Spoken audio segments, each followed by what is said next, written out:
Chapter 5 is on gases, and the next couple of minutes I'm going to discuss what are the key salient things about gases that you should know, which differentiate it from liquids and solids. So recall from chapter 1, in case of gases, the molecules are basically far apart, and you can consider that one molecule is going to be almost oblivious to the presence of another molecule.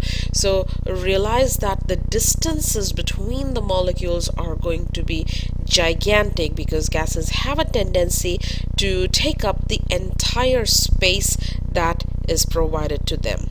So if you consider a gas that basically is a large collection of particles which are moving in all different directions in a very random manner. So if you're thinking random motion, that essentially refers to a situation that you have the velocity as well as the direction completely different for each of the molecules. So at any given point of time, you're not going to see molecules that have essentially exactly the same kind of velocity, or they might be moving in the same direction. And as they're doing so, you probably can realize that molecules are going to simply collide with each other as well as the walls of a container, and the collisions that exist, that occur within that sample, they're going to cause a force that will be generated, which when measured per unit area is what is perceived as the gas pressure. So you hopefully can envision that if you reduce the volume, then essentially the pressure should increase because the probability that the molecules will be colliding with each other and with the walls of container is going to increase significantly. Now, when or if you have like a book that is placed on a table, or any object for that matter, you say that it essentially exerts some kind of force on that table, and the force is essentially given a name. We say that it is a gravitational force. So of course we keep in our mind what is the mass of the book and what is the area that it essentially covers. And same way you have to consider a gas sample as well, that if you're looking at a sample of gas and there's collisions that are occurring within it, simply because we say that pressure is exerted as that is exerted is force per area. If you wanted to determine the units of pressure, you would say, well, force is measured in newtons, so that's capital N, and area is meter square, meter to the power 2. And so you would say that Newton per meter square is the SI unit for pressure, and this has a specific name. We like to call it a Pascal.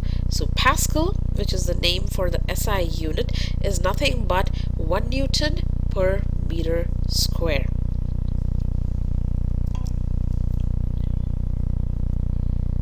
Okay. The slide essentially gives you the various different units that are possible for pressure, and notice the first one that I begin with is Pascal, which is 101,325 pascals make 1 atmosphere. There's another one, Torricelli or torr, 760 torrs make 1 atmosphere. Bar is 1.01325 bars, and perhaps if you look at the millimeter mercury, 760 millimeter mercury make an atmosphere. So looking at the second one and the millimeter mercury, you can perhaps say that 1 torr is 1 millimeter mercury. Pound square inch and inch mercury are the more commonly used units. And so within this, there's 2 that you should worry about a little bit more than the rest, and one is the Pascal, which is the SI unit, and the other is a millimeter mercury. These ones you should know what their relationship is to the atmosphere.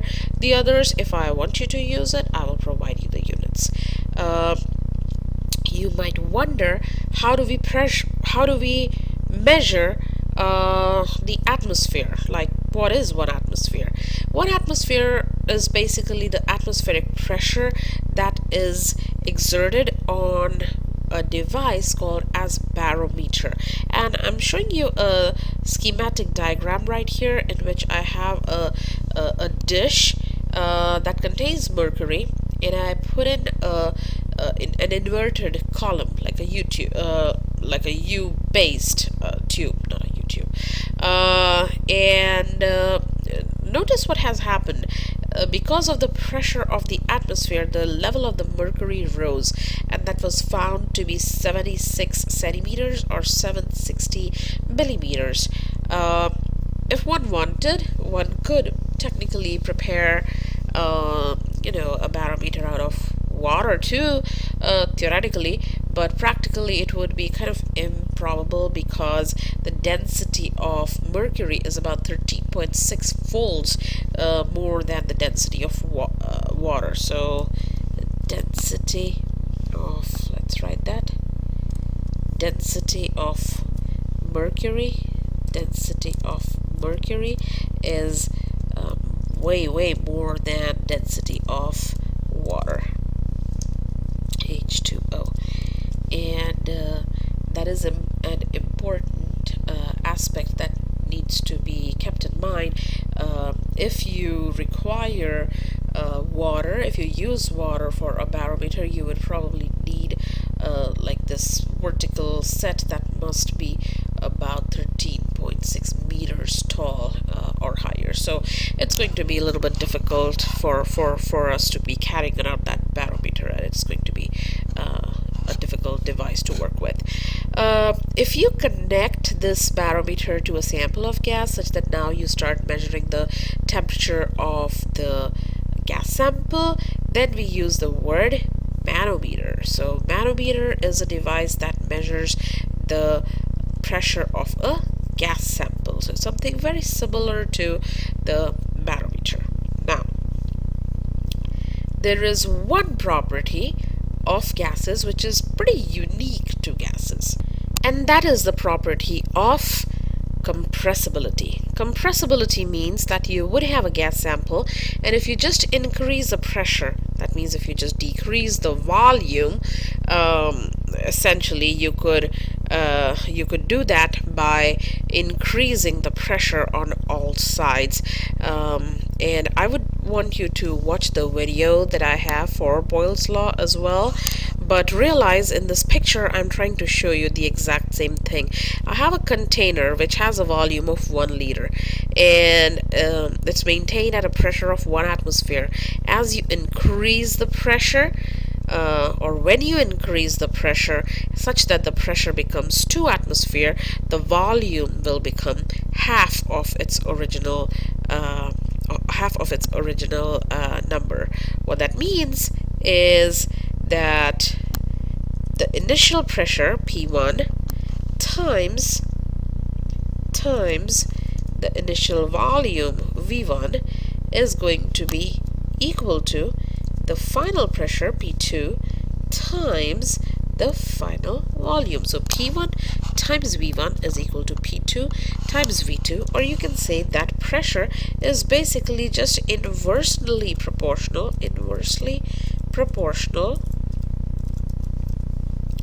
to volume. And if that is true, inversely proportional, what happened to proportional to volume? And if that is true, then pressure times volume should be some constant. So pressure times volume should be some constant number. Okay, let's go forward. And that's what I'm trying to show you here. Volume being inversely proportional to pressure. As you increased the pressure, the volume decreased. So P times V is a constant. But we have to keep in mind that we cannot allow any kind of expansion to occur. So my temperature must be a constant number. And also, you cannot be adding any gas to this gas sample. So the number of moles that you have, the temperature, those must be kept constant, and during that time you would say that the pressure and the volume, the product of that, is going to remain constant. So let's take a look if we can apply this on a problem. The problem here is a sample of argon gas has a volume of 14.5 liters. So there's some volume that is given. Volume is given to be 14.5. So let's start writing. What do we have? And that volume has a pressure associated with it. It's 1.56 atm. And the question is, what would the pressure be if the gas was compressed? The fact that they are compressing, that should tell you that the final pressure is going to be higher than the initial pressure of 1.56. We want to make sure that our volume comes out to be 10.5. So hopefully you realize that an initial volume and the corresponding pressure are provided to you, and the final pressure is what we desire when the when the final volume of 10.5 is provided to you. So one can say that 14.5 times 1.56 is equal to 10.5 times the final pressure, P2. And now we solve for P2. So 14.5 times 1.56 divided by 10.5, and that will give me the final pressure. And as I plug in the numbers on my calculator, I got a number 2.154. I got a number 2.1542 atm. And realize, since we have three significant figures in all the given data, we should consolidate this to the third significant figure, and so we should report this answer as 2.15, and so the answer will come out to be, you'll report it as 2.15 atmospheres as the final answer, should this be a test question. Alright, let's take a look at Charles' law. Charles' law is also sometimes referred to as the volume temperature law. You might have seen that when you bring air-filled balloons and you keep it in your car, which is cold, they kind of they shrink a little bit, and one reason for that is because as the temperature decreases, the volume for that gas sample also decreases, and if you try to heat it up due to expansion, essentially the volume will increase again. But so realize, if you have a gas sample which is at a lower volume, at a lower temperature, keeping the pressure constant, if you increase the temperature, then the gas is going to expand, and so the pressure can be kept constant in that case. So one can say that volume is directly proportional. Volume is directly proportional to the temperature.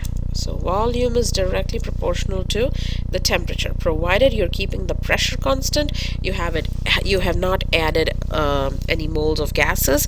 So provided your P and N, if those are constant, then you can say that volume is directly proportional to your temperature, and that would mean that V1 divided by T1 is going to be equal to V2 divided by T2. The only thing you need to know here is that the temperature is supposed to be in Kelvin. So if you're given the answer in degrees Celsius, or the numbers in degrees Celsius, you will need to first convert it to Kelvin before you proceed further.